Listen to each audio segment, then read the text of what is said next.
Sejam bem-vindos a um novo podcast do Agro 360, podcast oficial da feira, sempre trazendo informações importantes para você que vive e que faz o agronegócio nesse país. E hoje nós recebemos aqui William de Paula, que é gestor comercial da Nutro-Oeste, Danilo Monteiro, que é diretor de marketing e inteligência de mercado. William, muito obrigada pela sua participação conosco. Obrigado pelo convite, tá? É uma honra estar aqui com vocês. Danilo, seja bem-vindo. Obrigado, Eina. É uma honra. Olha, eu estou super curiosa para conhecer um pouco mais da história da empresa. Já vi um pouquinho dos bastidores ali, mas quero que você pudesse contar para nós como nasceu o Nutro-Oeste, Danilo. Nutro-Oeste foi iniciado em 1989, junto com os meus pais, o Monteiro e a Yara. E antes disso, o Monteiro ele foi pesquisador da Embrapa por quase 16 anos. Ele formou em Viçosa, em agronomia, e logo no ano de fundação da Embrapa foram selecionados 1.500 pessoas para ingressar esse quadro de pesquisadores. E de lá para cá ele veio desenvolvendo trabalhos, fez especialização na Nova Zelândia, mestrado em zootecnia pela Universidade Federal de Minas Gerais. E é interessante porque o primeiro produto com ureia registrado no mercado, a formulação é dele. O primeiro proteinado também registrado no mercado brasileiro, a formulação é dele. À época não existia nem a nomenclatura proteinado. E o primeiro produto que corrige a cana dentro de um rumen, de um boi ou de uma vaca leiteira, também a formulação é dele. A época era usada bastante cana, né? E era uma opção... Era uma opção absurda de boa. Era algumas das opções para tratar os animais quando faltava comida. Exato, e o pessoal não tinha tanta experiência em fazer silagem. Então se utilizava bastante cana. Em alguns lugares ainda se utiliza bastante. Sim, utiliza. E a última tecnologia, aliás, a penúltima que nós desenvolvemos foi uma tecnologia de engorda sem volumoso, onde nós podemos utilizar um grão moído, sendo milho ou milheto ou sorgo, enfim, alguma fonte de amido. E a última tecnologia... e detalhe, né? Isso é sem precisar de pasto. Então, daqui a pouco você vai contar mais detalhes disso daí. E a última que nós desenvolvemos foi a adaptação para qualquer confinamento, em qualquer regime de dieta, porém essa adaptação também é sem volumoso. Dá um orgulho danado? Muito, muito. É muito bom viver e estar junto com eles à frente dessa empresa que só vem crescendo. E nós, já fica um convite, nós faremos também a inauguração da nossa nova fábrica, que vai ser em Paraíso, no Tocantins. Mas a base de vocês é Goiânia? Goiânia. Nós temos uma unidade em Goiânia. Meu irmão toca uma fábrica da Nutro-Oeste no Paraguai, em Assunção, e nós estamos abrindo uma fábrica agora em Paraíso também, aqui pertinho Só corroborando com você, Danilo, em 89, dia 10 de maio, foi quando abriram-se as portas da Nutro-Oeste. Então tem 36 anos. Há 12 anos atrás, a unidade do Paraguai foi constituída e tem um sucesso total. E esse ano a gente vai abrir a do Paraíso Tocantins, que é a segunda unidade do Brasil, e a terceira unidade fabril da empresa. Exato. Muita coisa acontecendo aí ao longo desse tempo, né? Graças a Deus. William, eu queria que você comentasse para nós, então, o que vocês entendem por pecuária de precisão? É o único caminho hoje? Sim. O melhor caminho? Exato. Vamos falar que é o melhor, né? Porque toda pecuária que ela visa uma finalidade de ser precisa, ela busca eficiência e no final tem que ter a rentabilidade. Sem isso é impossível lograr resultado. A feira, muito bem feita pelos meninos Daniel e Douglas, mostra isso para nós. Independente do ano, se ele é favorável ou ele é ruim, eu tenho que buscar sempre a precisão para a máxima eficiência e a rentabilizar, né, o hectare, ou o animal, ou o fazendeiro, ou o agricultor. Então, como nós acreditamos muito em tecnologia e desenvolvimento de tendências, que é o que o seu Luiz Antônio Monteiro fez a vida inteira, não tem como eu correr disso. Então, tem 36 anos que a empresa foca nisso. Ela é pioneira, assim como foram os pioneiros aqui na região do Tocantins para abrir o espaço, a agricultura. A gente não se trai, não foge a isso. Não quer dizer que isso é fácil e não quer dizer que isso é tão simples, não vamos banalizar. Sim. Mas com domínio de mensuração, uma preocupação mínima, um suporte técnico, que a nossa empresa ela é muito extensionista, ela está preocupada de estar no campo. Por acaso eu tenho um escritório, mas o nosso negócio é estar no campo com o produtor, tá? Então esse é o principal foco da Nutro-Oeste, desde sempre foi. Então, é simples, mas não é simplório.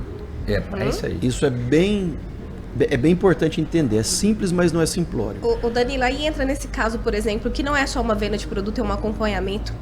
Ponto. Não é só um acompanhamento. É vivenciar com o proprietário aquilo que ele precisa fazer para rentabilizar o negócio dele. Vamos entender o seguinte: se o meu cliente não tiver lucro, eu não terei lucro. Simples assim. Eu tenho que ser eficiente, eu tenho que ser preciso e a atividade precisa ser rentável para os dois lados. E é verdadeiramente uma simbiose. Eu preciso dele, ele precisa de mim. Eu vi alguns materiais de vocês em que vocês tratam as propriedades como se fossem únicas. Sim. É possível no mercado como esse? Sim, é Super possível possível. e necessário, né, Danilo? Aliás, não é só possível, como nós fazemos essa customização. Nós conseguimos fazer, dentro de uma mesma propriedade, fazer produtos específicos para diferentes necessidades que aquele cliente produz. Então, por exemplo, nós estamos numa feira hoje que ela trabalha muito bem, está sendo muito bem divulgada a parte da agricultura. E nós entendemos que o dia que um agricultor entender que ele pode trabalhar com a pecuária, ele vai ser um pecuarista melhor do que os pecuaristas tradicionais. Porque ele faz toda a base alimentar e nós podemos utilizar de absolutamente todo vou falar assim, o resíduo da lavoura que ele tem para produzir carne e depois isso voltar para a lavoura como forma de adubo orgânico. Ela se integra, a pecuária, assim como a gente acredita muito nessa integração, lavoura-pecuária, e o boi, ele é a safrinha ou a terceira safra do produtor. Exatamente. Então, quando se pergunta da personalização, a empresa nasceu disso. Encontrei aqui dentro da feira um cliente de mais de 30 anos da Nutro-Oeste. Ele falou assim: eu lembro de ir na Nutro-Oeste no começo, de ver o mineral com o meu nome, eu ia lá só para ver isso. Então, assim, é uma forma carinhosa de a gente chamegar o cliente e personalizar. Então, a nossa empresa sempre fez isso. Nós nunca quisemos impor nada. O que nós não aceitamos é a insatisfação do cliente ou a baixa produtividade. A baixa produtividade por desconhecimento, ok, estamos aqui para ajudá-lo. Mas com consciência, tem uma coisa errada. Claro. Então, assim, esse pecuarista saiu do mercado, ele não está mais, graças a Deus. Então, assim, hoje nós temos pessoas que são empresários rurais. E a empresa, por si só, ela possui cartilhas como essa, alguma câmera vai filmar aqui, que fala do início da gestação de emprenhar uma vaca até a conclusão de um animal, de uma recria mais rápido, ágil, importante e uma engorda precisa. Então nós estamos falando de alto desempenho, aonde conseguimos produzir até 25, 30 arrobas de animais por hectare. Isso é tão compatível ou até superior do que uma produção de soja. Não é nada contra, mas eu posso ser tão eficiente quanto. Então o nosso slogan, para ficar bem claro, é o quê? Uma pecuária precisa, ou seja, de precisão, eficiente, buscando o máximo de eficiência no sistema que ela está inserida, que é pasto e suplemento, e rentável, ou seja, deixando dinheiro. Certo. E vocês, o Danilo comentou, mas agora vamos entrar mais a fundo nesse ponto aqui, que é Bora. sobre o confinamento sem volumoso. Perfeito. É uma Comece tendência, contando, né? E o Danilo complemente, quem vai iniciar para nós dizer Danilo, detalhes. fala da ideia, de onde surgiu isso? Vamos lá. Mais fácil. Em mais ou menos 2005, se eu não me 2005, falha a 2006, memória, foi 2005, 2006, estava acontecendo no Brasil a exportação de gado em pé, Gado vivo. gado vivo, né? E aí nós preocupamos em fazer uma dieta para fornecer a esse pessoal que estava trabalhando com isso, para que ele pudesse alimentar os animais. O volume dessa dieta deveria ser um volume menor, porque uma dieta com volumoso ela precisaria de um espaço grande. Lembrando que os animais iam andar de navio. E iria de navio, então vamos pensar assim. Mato dentro, né? Você vai levar Silagem. mato, água, na verdade, Isso. né? Porque a dieta, além de tudo, a dieta com volumoso, ela tem uma validade curta. Então ela deteriora rápido. Isso, bem lembrado. Então, para levar isso no navio, imagine, vou ter que fazer um espaço para colocar uma silagem, um volumoso que vai perder rápido. Se eu não administrar ele bem, ele vai perder. e eu não posso deixar esse animal perder peso. Então, e se a gente conseguir fazer esse animal nesse momento, além de tudo, ganhar peso durante essa viagem? Então essa foi a ideia que nós tivemos. Então uma dieta seca, né? Ração, mas que ele consiga ruminar e ele não tenha efeito deletério, né? Ele tem que chegar vivo, e se ele chegar um pouquinho mais gordo, por que não? Por que não? Porque o navio, o grande ponto do navio, não sei se alguém já fez cruzeiro ou não, mas as bebidas que vêm em garrafa de vidro são mais caras, porque ela pesa mais. Não é porque ela é mais cara, é porque tem mais peso. Então, quanto menos peso no navio, mais interessante é. Ele anda mais rápido, chega mais rápido. Onde o seu Luiz Antônio Monteiro falou assim, peraí, eu acho que eu tenho uma ideia. Vou fazer um negócio diferente. Entendeu? E foi daí que surgiu. A dieta grão inteiro já existia à época. A dieta grão inteiro surgiu após a Segunda Guerra Mundial. Isso. Só que o problema da dieta grão inteiro é que a pessoa só pode usar o milho inteiro. Ele não vai usar outra coisa. Um sorgo, por exemplo, não era uma opção. Então, essa dieta, ela é muito interessante porque nós conseguimos aumentar a segurança de quem está usando, porque a dieta grão inteira ela não permite erro. Essa dieta, nós temos uma segurança muito maior. E detalhe, nós temos uma versatilidade muito maior, porque eu consigo usar outras fontes de amido. Não é só o milho, não é só o sorgo. Nós temos várias outras fontes que nós podemos usar. Agora, o que foi engraçado essa história? Criou isso tudo e vendeu quanto, Danilo? Nada é. Por quê? Não teve... Então, não olha estava só. preparado. Em 2005... Estava preparado, não vendeu, mas olha pra você ver, isso é que é visão. Você tem que estar sempre à frente do seu tempo. Eu já tinha um produto que o mercado não entendeu. Depois de um tempo, hoje, ninguém se fala de engordar se não for com essa... Por quê? Primeira dor que nós temos. E ontem o Ricardo Arantes, meu amigo, um abraço aqui para ele, nosso parceiro. Abraço, Ricardo. Né? Fez fazer uma palestra sobre mão de obra aqui na feira. Quando eu tenho uma dieta total, ou seja, de grão, alto grão aqui, que eu tenho falando com o uso da fibra, alta energia, e sem usar o passe, sei lá e tal, eu economizo mão de obra. Com um operador só, eu consigo fazer o trato, ou seja, tratar esses animais, com um sistema de reservatórios num pasto grande, eu consigo alimentar esse sistema uma vez por semana e o boi está comendo ali, como se fosse uma galinha, uma granja. O que é o ponto? Nós temos resultados extremamente convidativos, onde eu performo ganhando mais de 1,5 kg por dia, 1,6 kg de ganho médio diário, mais de 1 kg de carcaça, e o que paga a conta é carcaça, ou seja, eu tenho uma eficiência absurda, tá? Com fezes extremamente controlada, que a fezes é o boi fala se ele está indo bem ou mal, que se ele tiver com diarreia é ruim, se ela tiver muito dura, quer dizer que ele está absorvendo pouco. Então, isso tudo foi feito com o animal consumindo menos de 2% do peso vivo dele. Em média, ele consome 2% do peso vivo dele, dessa dieta. Então, é sensacional esse avanço. Então, uma pessoa cuida de 700... Tipo, vamos pensar, se eu tenho um vagão forrageiro de 12 metros cúbicos, cabe 7 mil quilos dessa dieta. Eu consigo tratar 700 bois em uma passada. E essa dieta pode ficar lá o dia inteiro. Então é muito revolucionário. As outras dietas, tá ouvindo? Só para você e para o telespectador lembrar aqui, eram 4, 5 tratos por dia. Várias operações. Estou gastando mais diesel, mais trator, mais mão de obra. A logística é caríssima. Então, olha que interessante. E aí nós conseguimos fazer 3 versões. A pessoa que é produtora, ela tem bastante torta, bastante fibra, casquinha e milho, ele compra o núcleo e mistura isso na fazenda. A pessoa que não tem condição de ter uma torta, uma fonte de fibra, ela tem bastante energia, que é o milho ou o sorgo, ele compra esse produto com 25% de inclusão, já está pronto. Ele só mistura. Como diz antigamente na fazenda, os peões vinham quase da obra, eles eram pedreiros, falavam assim, o traço, que é a mistura. Então você mistura. E a ração pronta em si. Mesma coisa. São 3 versões simples, fáceis, com 3 ingredientes você faz a dieta, com 2 ou ela pronta. Se antes a gente tinha um mercado que não entendeu. Não entendeu. E hoje, como está isso?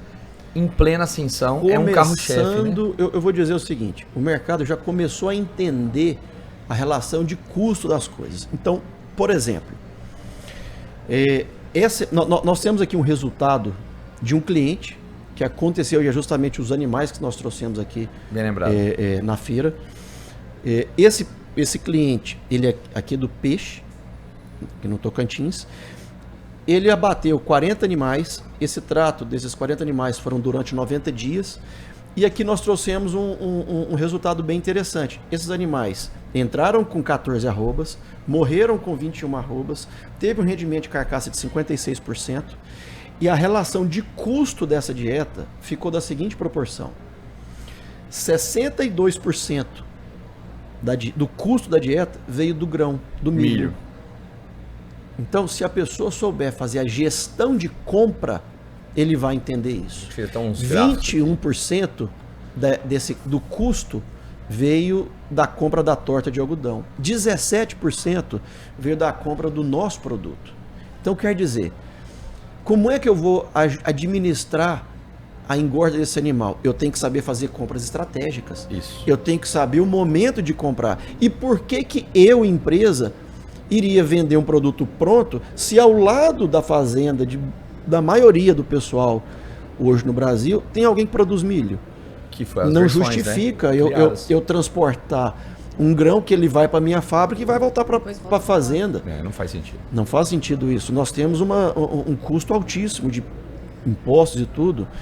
Então, a gente entende essa dor e, ao mesmo tempo, traz essa solução para o pessoal. A gente buscar melhorar a eficiência para melhorar o resultado. Para melhorar o resultado. Então, além de ser precisa a nutrição, eu tenho que ser eficiente. Qual que é a eficiência para o cliente? Se ele tem tudo, eu tenho que ser eficiente para ele. Tem que ser eficiente. Entendeu? E depois a rentabilidade dele e a minha melhoram.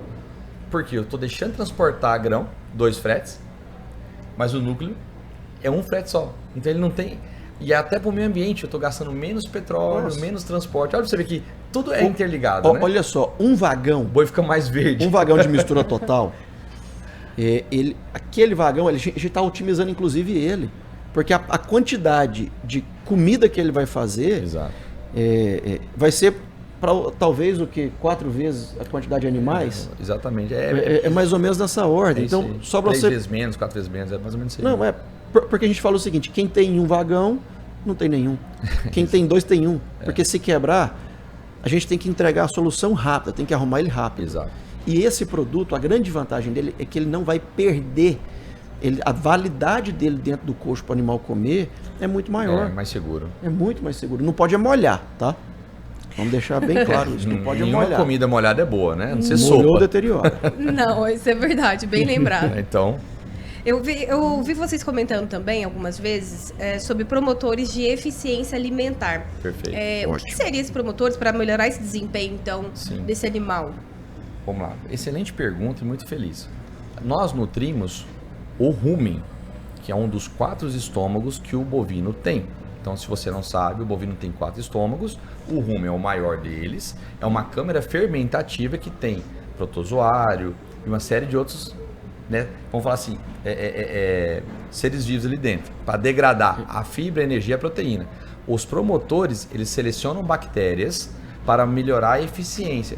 Então tem bactéria gram-positiva, gram-negativa, um pouquinho de bioquímica aqui, tá? Eu seleciono as que são mais eficientes, que produzem mais carne e menos ácido lático. Ácido lático produz um gás, que é o metano. Já ouviu falar do peido da vaca, do boi? Sim. É o ruim.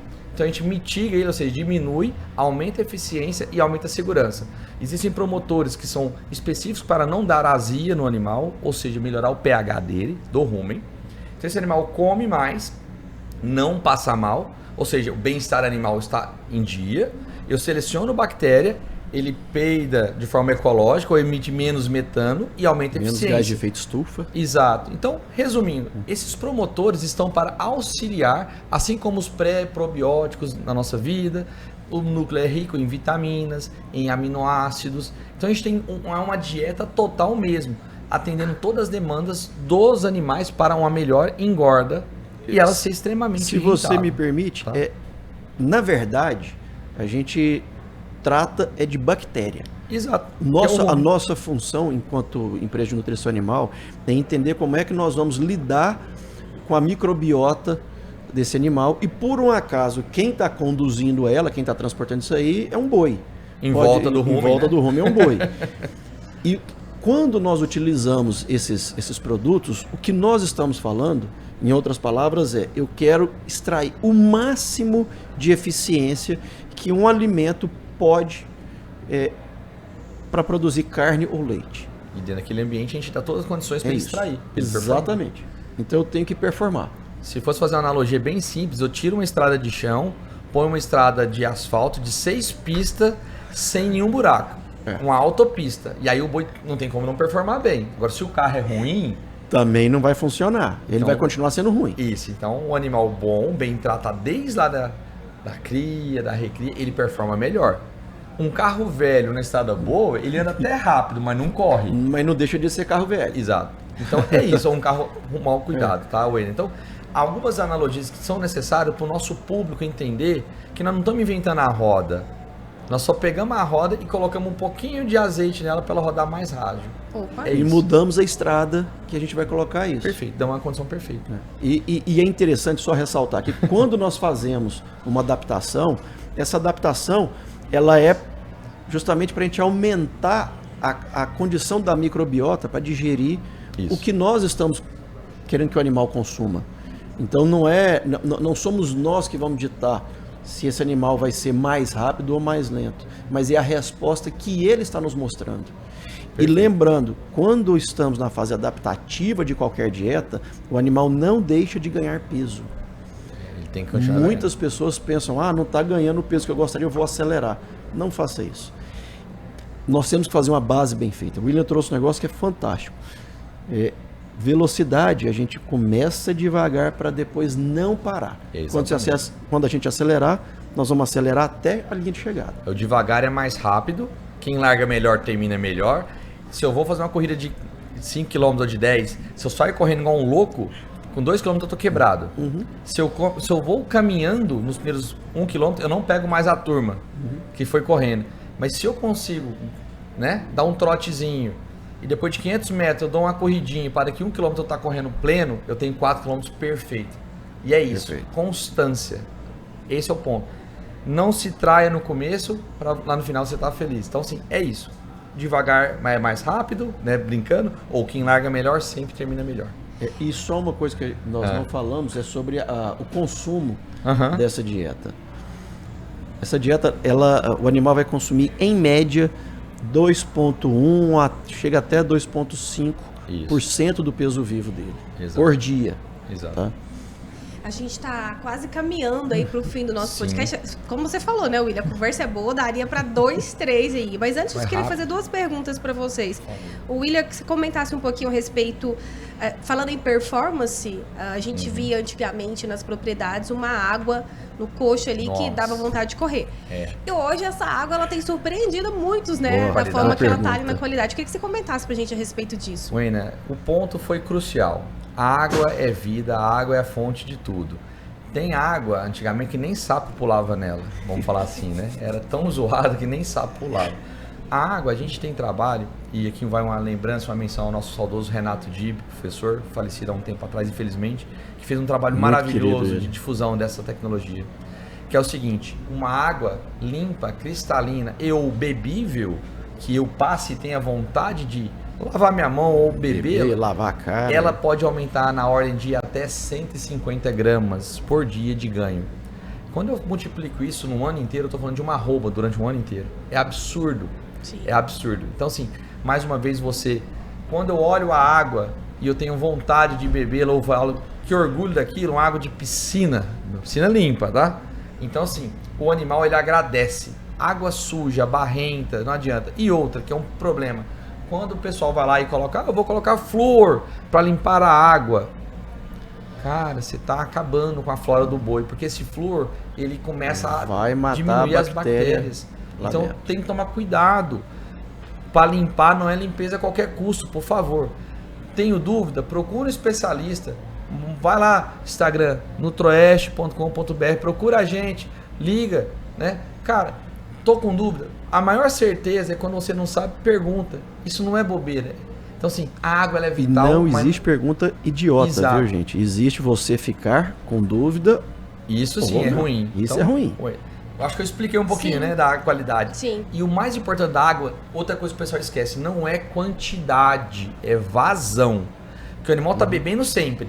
Boa Se eu tenho uma vazão rápida, eu não preciso ter uma pileta ou um reservatório de água de 3.000 litros, que é mais difícil de lavar. Eu tenho como é que fala? Um bebedor pequeno, não minúsculo, cuba pequena, mas com alta vazão, cara, muda o jogo. É simplesmente sensacional, tá? Porque um boi, num estresse calórico, num pico de calor, ele chega a beber 60 litros d'água por dia. Então, ele bebe muito, então tem que ter vazão. E o pessoal peca na vazão. Peca nisso. Ó, um animal, ele consome mais ou menos em água de 10 a 12% do peso vivo dele. É isso aí. É só você trabalhar nisso. Então, isso tudo é usado para a gente dimensionar qualquer coisa que nós vamos fazer na pecuária. É isso aí. Nós temos que proporcionar para que o funcionário que está à frente disso possa lavar de uma forma mais rápida e eficiente o bebedor. Então, se eu tenho uma vazão alta, eu não preciso de ter um reservatório para o animal sujar. Eu preciso ter um reservatório de água limpa para ele beber. Mas aquela que ele vai sujar não precisa ser grande. Pode ser pequenininho. E por que ele suja? Porque ele não sabe cuspir, né? Então, tudo que ele come, ele chega... Ele comeu, ele vai beber água, o resto de comida que está na boca vai cair ali dentro, vai fermentar, vai produzir bactérias. Aí agora eu vou puxar uma sardinha para nós aqui, ó. Puxa. Como eu gasto menos mão de obra para fazer uma dieta total, ele tem mais tempo para cuidar do bebedor. Porque a boca tá cheia de ração, ele não sabe cuspir, bem lembrado, então vai estar sujo.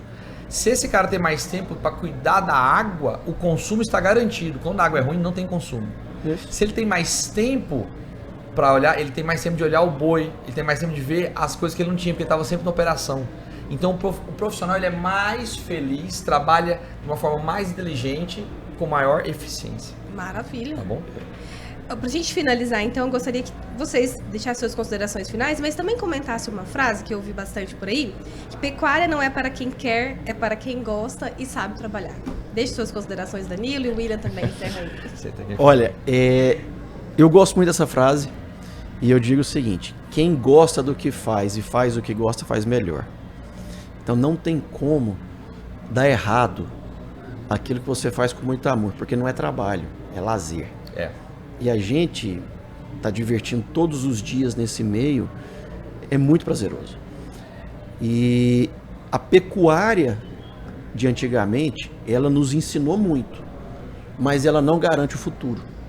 Se nós não entendermos que a sucessão familiar no agronegócio é importante, que a sucessão, inclusive, de mão de obra no agronegócio é importante, nós não vamos dar conta de fazer só isso tudo sozinho, essa revolução que nós precisamos.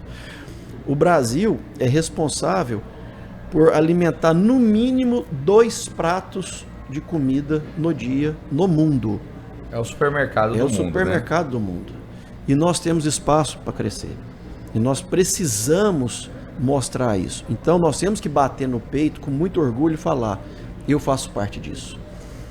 Tudo que nós respiramos hoje, independente do que você venha fazer da sua atividade, você está respirando o agro junto. Então, eu gosto muito de deixar essa frase: trabalhe com esse legado com orgulho. Faça com muito orgulho.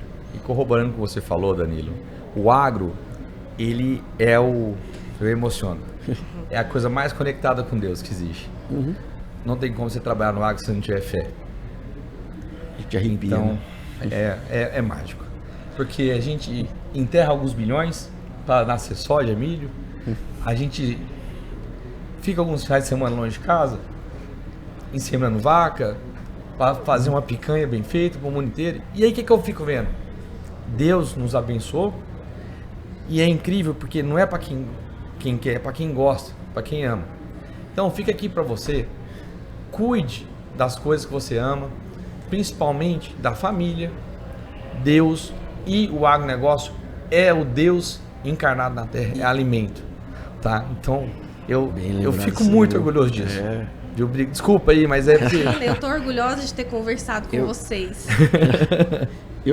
Eu falo muito isso e é interessante o que você está trazendo, e é pura verdade, porque tem muita gente que acha que, vou falar assim, familiares que acham que a gente tá fora de casa porque a gente não gosta da casa da gente. E não é isso.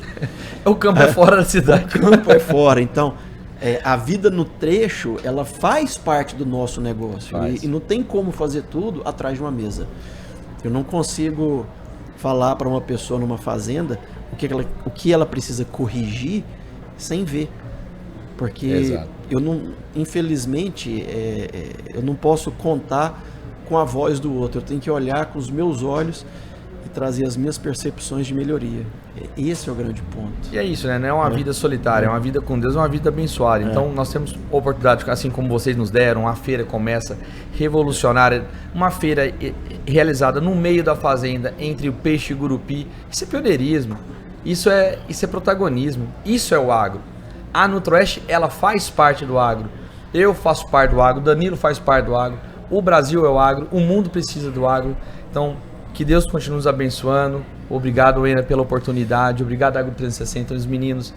Vamos seguir. Quem sabe o ano que vem está aqui mais forte, vamos estar maior, com mais novidades para vocês, tá? Eu tenho certeza disso. E uma última coisa, o pessoal viu isso aqui na mesa da gente.